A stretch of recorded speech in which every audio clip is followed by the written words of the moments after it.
ओम श्री गणेशाय नमः। ओम श्री गणेशाय नमः। ओम श्री गणेशाय नमः। सभी भक्तों को, श्रोताओं को, देवियों सज्जनों को, भाइयों बहनों को नमस्कार। आज सोमवार दिनांक 29 सितंबर से हम प्रारंभ करने जा रहे हैं शिव महापुराण। शिव महापुराण खाली सुनने से ही आपके सभी पापों से मुक्त हो जाते हैं और एक नया ज्ञान सागर उभर कर आता है। जिस चीज़ से आप अभी तक भ्रमित हैं वो आपको अब महर्षि खुलासा करने जा रहे हैं। व्यास जी तो सुनिए शिव महापुराण के हमारे शिष्य साथ। लेम हर्षण सूत जी से प्रश्न पूछते हुए कहते हैं,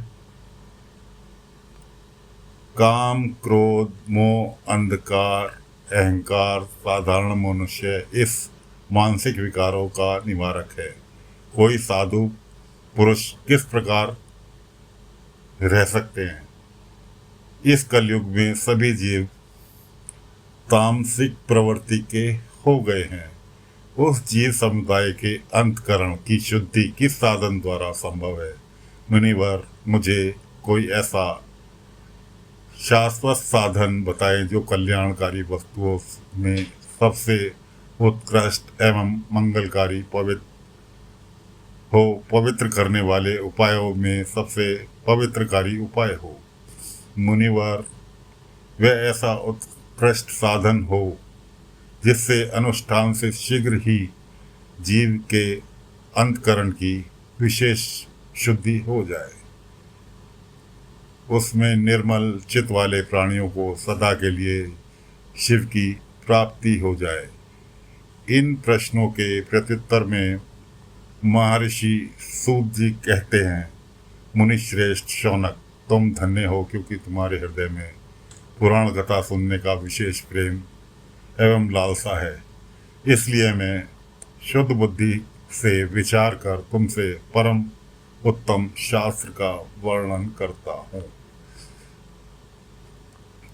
शिव पुराण दोस्तों संपूर्ण शास्त्रों के सिद्धांत से संपन्न भक्ति प्रेम को बढ़ाने वाला, एक शिव जी को संतुष्ट करने वाला साधन है।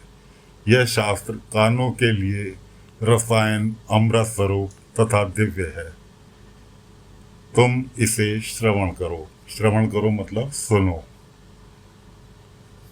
मुनि, यह परम उत्तम शास्त्र है शिव पुराण, जिसका पूर्वकाल में भगवान शिव ने ही प्रवचन किया था।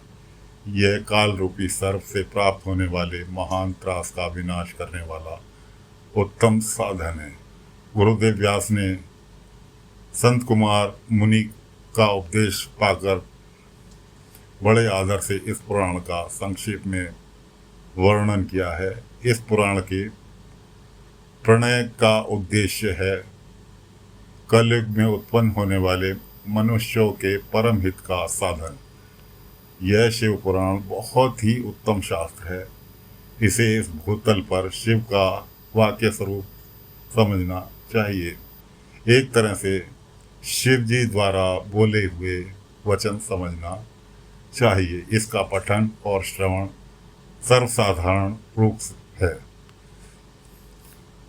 इससे शिव भक्ति पाकर श्रेष्ठतम स्थितियों में पहुंचा हुआ मनुष्य शीघ्र ही शिव पद को प्राप्त कर लेता है। इसलिए संपूर्ण यत्न करके मनुष्य ने इस पुराण को पढ़ने की इच्छा की है अथवा इसे अध्ययन को अभिष्ट साधन माना है।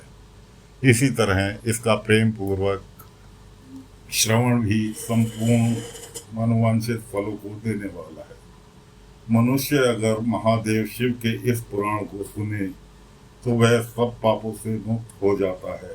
इस मनुष्य जीवन में बड़े से बड़े भोगों का उपभोग करके अंततः शिवलोक को प्राप्त होता है। यह पवित्र शिव पुराण ग्रंथ 24,000 श्लोकों से युक्त है, जिसका आपको हिंदी रूपांतरण अपने मुख से भोले बाबा शंकर भगवान की चरणों में बैठकर आप तक पहुंचा रहे हैं। आपसे अनुरोध है इसे ध्यान पूर्वक सुने। पढ़ना तो अलग बात है, इसके तो सुनने से ही जिंदगी में आने वाली अनेक बाधाएं दूर हो जाती हैं। ऐसा हमारा क्या पुराणों में लिखा है, हमारा कहना नहीं, ऐसा पुराणों में लिखा है। तो दोस्तों, यह दिव्य शिव पुराण जो 7 संहिताओं से युक्त है, पर ब्रह्म परमात्मा के समान विराजमान है, ऐसी गति प्रदान करने वाला है जो कि सबसे उत्कृष्ट गति होगी।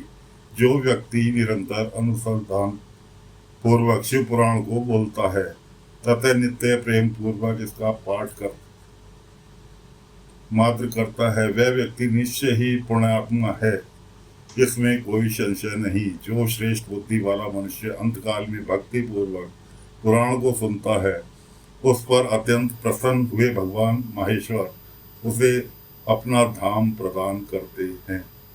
जो व्यक्ति प्रतिदिन आदर पूर्वक इस शिव पुराण की पूजा करता है, वह व्यक्ति इस संसार में संपूर्ण भोगों को भोग कर अंत में भगवान शिवलोक के लिए प्रस्थान करता है।